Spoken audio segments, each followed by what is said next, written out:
you ever made fun of by your peers for liking something that originally wasn't supposed to be intended for you or your demographic? Well, there's really nothing wrong if you do. Well, actually I could be wrong. I don't know you at all. For all I know, you could be into some really fucked up shit, like, I don't know, giving an Alabama Hot Pocket to comatose victims, but I digress. Society has always implied that certain things should apply and be for certain people.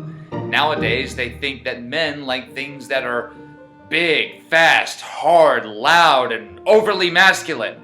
And they think that women like things that are cute, shiny, colorful, and trendy. Hell, that's essentially the entire modern marketing strategy in a nutshell. And for the most part, that assumption has literally been right on the money, and you can clearly see that.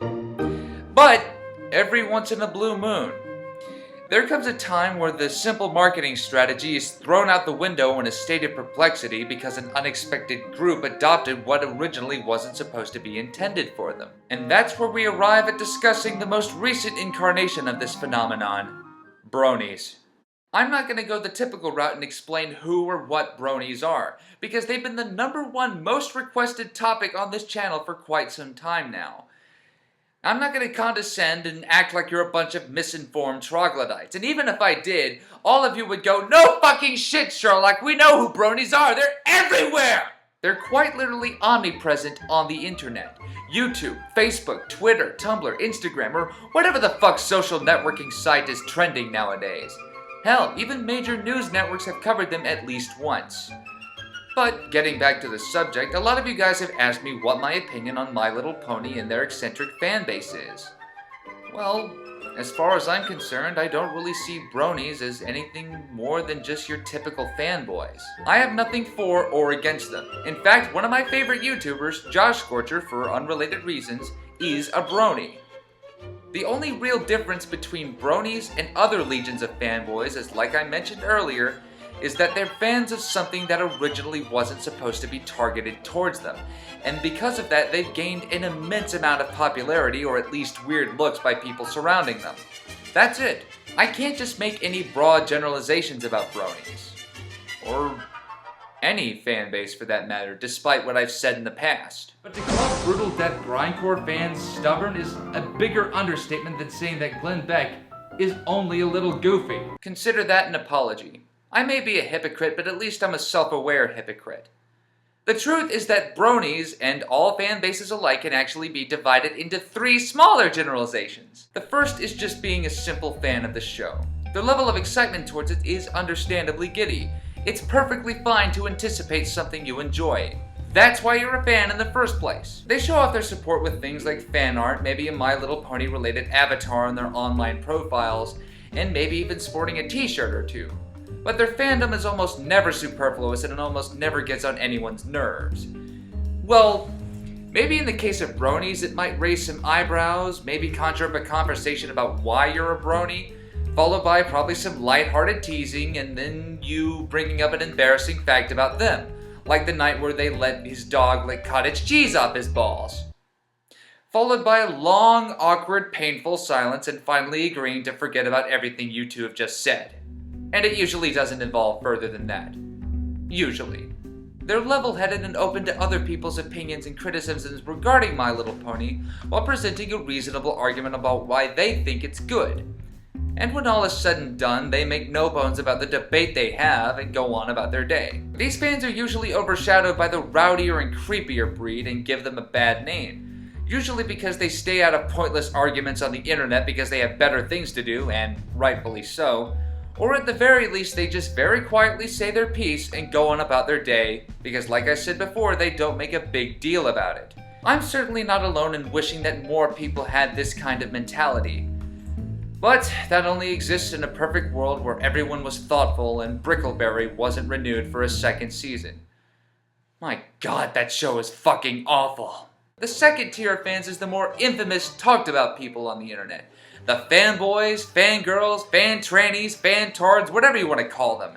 The kind of people you see on sites like 4chan getting into massively pointless arguments about who the best pony is, and why this pony sucks, and why this pony can kick the other pony's ass! Hosting forums featuring discussions with more pages than Tolstoy about any and all things friendship is magic. ordering a Happy Meal from McDonald's just to get a My Little Pony toy, and then asking for a specific one when they find out that they already have a Pinkie Pie toy. These people are really passionate about My Little Pony. So much so that it can get fucking annoying. Fanboys usually can't take criticisms about the show or even themselves and erupt into just a thoughtless, rage-filled diatribe, and they can't really be taken seriously because of it. These are the fans that are the most talked about, exploited, and ridiculed on the internet. Now, some of them do deserve that, and some of them don't. Well, actually, I'd say a good deal of fanboys do deserve some of the ridicule they get on the internet, but moving on. In the end, I bet a lot of us could admire the dedication and tenacity they have towards something that they love and are clearly passionate about. But at the same time, these people get so in your face about why you should become a brony or a fan of a particular franchise, and if you don't like it, they will absolutely chew your ass out and chastise you to the end of the fucking universe, to the point where you can't take them seriously and dismiss them as ignorant mongoloids. And a good deal of them are ignorant mongoloids, and they make you want to stab them in the throat sometimes. Fanboys are just going to be fanboys, and bronies are no different in subtext. Finally, you have the breed of fans that are absolutely, positively, 100% obsessed with My Little Pony. So much so that it's not creepy, it's not pathetic, it's just downright unsettling. These people have become downright infatuated with it, that it's not a hobby, it's a lifestyle. Sorry to sound like an uptight dick here, but I think it's safe to assume that some of these #1 fans have a few screws loose in terms of everyday social interactive activity. If that statement was a bit too blunt for you, here's the more brutally direct version. They're totally fucked up in the head. These people live, breathe, eat, shit, and sometimes even fuck My Little Pony, dressing up in full pony costumes, decorating their house, their cars, their pets, bedazzling their genitals with cutie marks and other MLP regalia, writing fan fiction and fan art. Hey, wait a minute, those last two don't seem all that bad. People write fan fiction and make fan art all the time. They can't all be fucked up. You're absolutely right. Not all fan-made merchandise is fucked up. But fucked up is where you begin to make stories in fan art that involve rape, torture, murder, hardcore sex, inserting yourself into the universe where you go to town on Twilight Sparkle and Rainbow Dash in a hot, sweaty, sparkly, rainbow-colored three-way of bestiality. Okay, I may have exaggerated on that last part, but honestly, I wouldn't be surprised if someone has already done it, and I'd be willing to bet money if someone had actually done it. Have you ever made the mistake of indulging a fanboy in an argument and they try to sound intimidating by saying that they're going to come over to your house and kill you in your sleep? You just laugh it off and go on about your day, right? Well, with the super obsessed fans, you can't really tell if they're being serious or not. And that scares you. Is it a joke? Are they being serious? You don't know what they're capable of. Someone help me! Someone help me! So if you don't want to deal with an awkward situation like that and not have to wonder about how many skeletons they may or may not have buried underneath their house, it's probably best if you avoid these types of fans altogether. Because odds are they can't be helped. Trust me, you'll sleep better at night. Well, I think I've said enough about categorizing bronies and fanboys in general, but I haven't answered the part of the question that most of you have asked me. What do I think about the show itself? Well, I haven't heard of My Little Pony Friendship is Magic prior to you people bringing it to my attention a couple years ago, other than Josh Scorcher reviewing the pilot episode.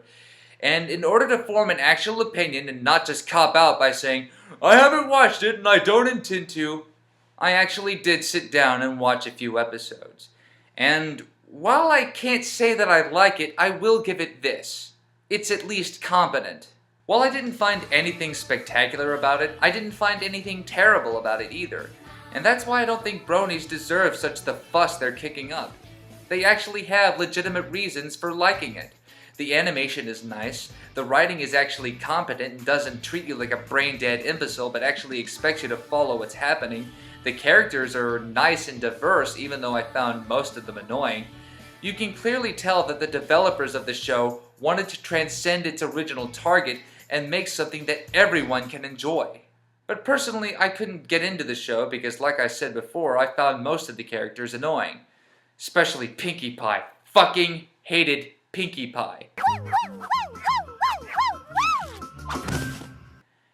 And from all the episodes I've seen, I couldn't find any of them particularly engaging. Like I said, they weren't terrible, but they were just, Maybe the show got better as it went along, but it blew its chance with me.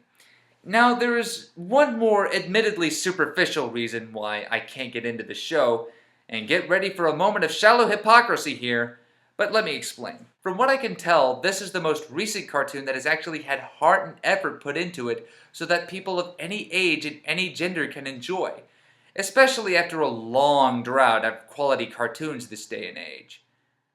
And it's a show about fucking ponies! I'm sorry, but I tried to be open-minded about this, but the fact that it was My Little Pony definitely had an influence in me not enjoying the show. You know that little monologue I made at the beginning of the video where I pointed out that society implies that certain things should only be applied to certain people? Well, I never said I was above that influence. Kind of. Before Friendship is Magic's inception, My Little Pony was always considered a hardcore girl's toy. No boy I knew, no matter how comfortable he was in his masculinity, would dare touch them. It was just way, way, way too far deep into the estrogen-laced forbidden zone. Now, I'm not saying that I never, ever, ever, ever, ever enjoyed things that were originally intended for girls, and I mainly was affiliated with stuff that was meant for boys, like playing Hot Wheels and watching Dragon Ball Z. But even I'll admit to watching Powerpuff Girls regularly, because there was a lot of action and I thought it was funny. And as a kid, I did watch Sailor Moon because...